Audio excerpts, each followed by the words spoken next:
So you're more than you know in these physical bodies. Have you been listening to us for a little while? Do you understand that law of attraction is the manager of the universe, and that you get what you think about whether you want it or not, and that your true work and what we want to talk about in these hours that we're together is your managing of your own vibrational point of attraction, which is made up of the thoughts you think and is indicated to you by the emotions that you feel. So you could say your mood is your true indicator of how you are managing your vibrational gap. And the reason that we say gap is because there are two aspects of you that are offering vibrational vantage points and that law of attraction is responding to. There is your inner being who sees your world through inner being eyes, which is resistance free, by the way. Every time you ask for something, that's exactly what your inner being sees.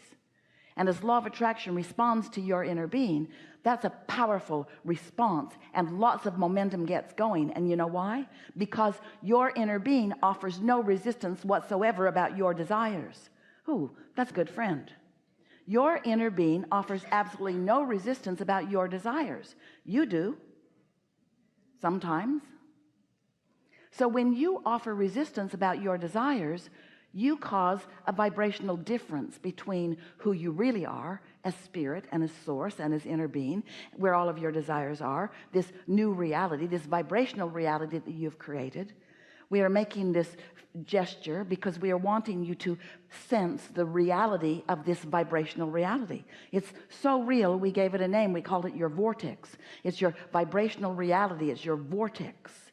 Wrote 2 books about it. We want so much for you to accept that there is a vibrational version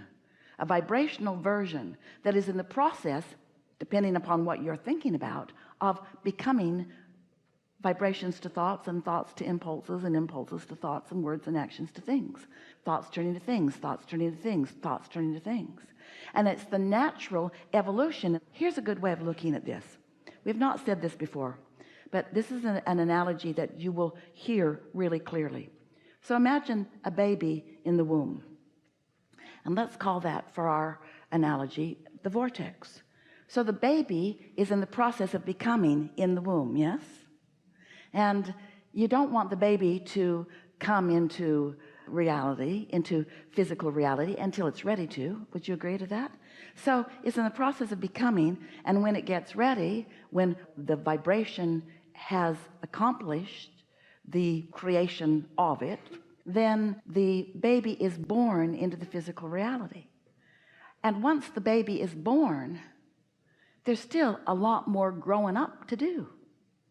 There's a lot more becoming to become. You are following? It's a baby, and then it's not, and then it's a toddler, and then it's a teenager. Ooh, let's get that word. And then and then. In other words, there's this continual progression. And so that's the way all of your creations are, not just your physical human creations. All creations are that way. So we want you to realize that this gestation period is taking form, and unlike the baby that has a gestation period of around 9 months, the vibrations that are in your vibrational reality, they can come about much quicker and are, this is the point we're wanting to make to you. They're ready to be born long before you give birth to them, usually. Long before you let them in, because you keep thinking in opposition to them rather than getting into the receiving mode where you can realize them into your reality. This is the primary point that we're making with this new analogy. When you're in the receiving mode and you allow yourself, therefore, to receive this new creation, there is still so much more thoughts turning to things that it is about. But you, here's a way of putting it. You want your infant thoughts to grow up instantly. You want them to instantly become the full manifestation, which means you're going to miss out on all those growing up years. You're going to miss the joy of the journey of you receiving and savoring and watching things come into place and take form. Does that make sense to you? And so we want to talk to you about managing that gap. We want you to begin to savor more whatever realized phase you are in whatever creation it is, so that you can begin enjoying more and more and more and more and more of the unfolding of your own creation. You are a creator. It's why you're here, and you knew it would be fun, and it is. When we ask you at the beginning of most gatherings, do you know what you want? We often ask, are you enjoying the unfolding? Are you enjoying the receiving or the giving birth to the new desires? And sometimes you say yes, and often your words say yes, but your vibrations say is hell no, because you're not enjoying it. And the reason you're not enjoying it is because you're not a vibrational match to it. So you've given birth to something that you're opposing, so you've got split energy about it, which is not pleasant. So we just want to make one strong statement, and then we want to open these couple of days up to conversing with you about what's important to you. Here's the strong statement. Satisfaction, which is so significant and important to your life experience, to all of us, only exists when you are moving in the direction of your desires. When you move in opposition to your desires with a bogus belief, and we just want to say right out loud here, anything that you're thinking that is in opposition to your desire is bogus, because those beliefs don't matter. They're just thoughts you keep thinking, and you don't do it deliberately. We know you are not deliberately sabotaging yourself. You don't wake up every morning and say, let's see, what new idea can I give birth to that I can work against with my beliefs? How can I torture myself today? Let's see. Life will help me know I want this, but I won't think about that. I'll think about where I am now. In fact, I'll justify where I am just to make myself feel a little better about not really getting what I want. I'll explain that nobody has the money that I want. Hardly anybody has the money, and those that have it got it in bad ways, and I don't want to be bad. In other words, you'll keep talking about the floor and not let yourself have what you really want. And we think once you understand this, Esther has new epiphany about this, because she's been listening to us talking for years and years and years that you get what you think about. But she's on to new creations all the time. There are all kinds of wonderful things happening in her life, just not the floor. And it's usually not a problem because she's usually not there. But when she gets there, it's a problem because she can't not look at it. Now, we could offer her a lot of really good ideas about how not to look at the floor, or how to make herself feel better about the floor that looks the way that it looks. But why would we ever try to talk Esther out of the improvement that she desires? Do you think that infinite intelligence, teachers that teach deliberate creation, teachers that teach you that you can be or do or have anything that you desire, would ever try to say to you, just suck it up and deal with it? Just live with it like it is? Especially if it's something that you're going to see on a pretty regular basis, like your husband or your wife or your children. You've got to find ways of perceiving them or whatever it is in the way that your inner being does. Because here's the thing. You cannot create in anyone else's reality. And while we use the example of the floor, which is Esther's creation, and it is within her wherewithal to make it the way she wants it to be, there are a whole lot of things that are not pleasing in a whole lot of people that you can't change. You can't change. You don't have the right to change, even if they are your kids.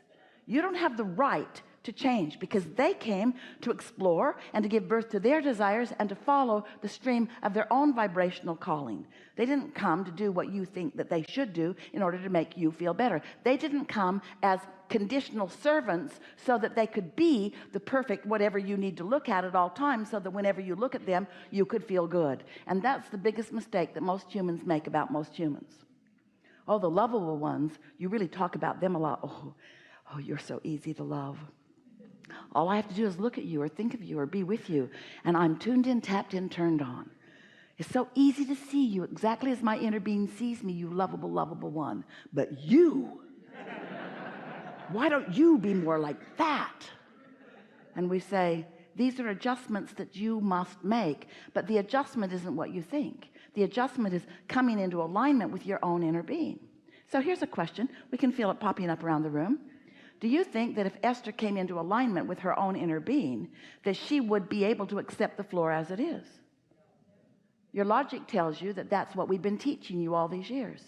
Well, we're here to tell you today, we're teaching you something different than you just thought, because we're not asking you to settle for something that you don't want. Esther keeps renewing her desire for a floor, definitely a different floor than she first envisioned. She wants something different than she has, and she can have something different than she has. You know, it's funny, because you might think, Esther's got plenty of money, she can afford that new floor. And you think, if I had the money and I could afford anything, then I'd just go get it, because you think it's money that makes the difference, and it isn't. It's alignment. Esther certainly has the money to get a new floor, but because her vibration is all jacked up about it, she can't find the tile or the layer. Nothing works out. There's not enough money. You can't compensate with action for vibration that is crossways. And so it's not about money, it's about vibration. Money follows vibration, and so do other things. But it's possible for you to hold certain things in vibrational discord and just deprive yourself of what you want relative to that, because you have beliefs about it that are preventing you from getting what you want. We've enjoyed this interaction immensely. Have a lovely time in this beautiful environment. So, you have some things you want to talk about. We want to encourage you to relax in the attitude that we're going to get it. We're going to have some leading edge discussions. New questions are even going to evolve as these hours move forward over these 2 days. And we know for sure that you're going to find the soothing of alignment, and that some things that have been in your way, after we've had some full discussions about them, will no longer be in your way. This is an opportunity for you to get into the receiving mode, and as we're together playing, to practice the vibration long enough in these hours to significantly change your point of attraction. So let's just have fun with this. And also, we know for sure that you're going to appreciate some who get into the hot seat that activate conversations that are really meaningful to you. So we thank you for coming, and we're going to thank you in advance for the leading edge conversation that you are about to provide to all that is. All right, so there's a lot of trouble in this room. All right, so now we understand where you're at right now, and it's not going to be just like this very long, so let's let the games begin. Yes?